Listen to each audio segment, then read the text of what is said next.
आपण बघत आहात आवाज कसमादेचा।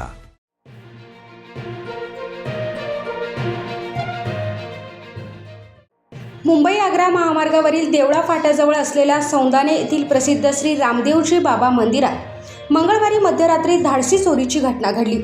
मंदिराच्या मागील दरवाजाचे कुलूप तोडून आत शिरलेल्या 2 चोरट्यांनी दानपेटी फोडून सुमारे 12 लाख रुपयांचा मुद्देमाल लंपास केलाय।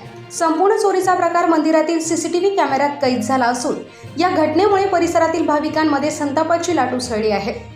मिळालेल्या माहितीनुसार मंदिराचे सचिव शरद कुमावत आणि पुजारी हे रात्री मंदिर परिसरातच झोपले होते। याच संधीचा फायदा घेत चोरट्यांनी मंदिराच्या मागील दरवाजाचे कुलूप तोडून प्रवेश केला। दानपेटी जड असल्याने ती उचलून नेता आली नाही, त्यामुळे चोरट्यांनी दानपेटीवरील 2 कुलपे तोडून त्यातील भाविकांनी अर्पण केलेले मौल्यवान दागिने आणि रोख रक्कम चोरून नेली।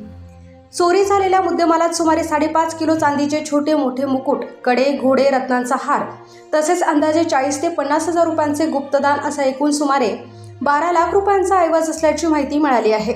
सीसीटीव्ही फुटेजमध्ये दोन्ही चोरटे जवळपास तासभर मंदिरात वावरत चोरी करत असल्याचे स्पष्ट दिसत आहे।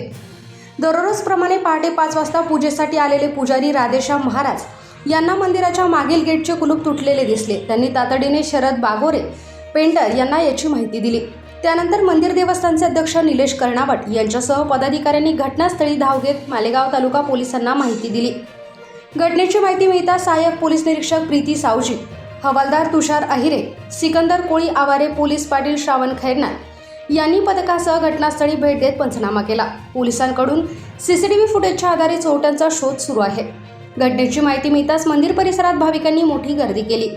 सरपंच चेतन पवार, ट्रस्टी दिलीप बापना, विनोद पाटणी, सुभाष बापना, राज छाजळ, उत्तम टाक, नथा देवरे, घनश्याम कर्णावट, पापा टाक, निलेश टाक, संदीप पवार, अनिल पवार आदींनी घटनास्थळी भेट देऊन या घटनेचा तीव्र निषेध केला।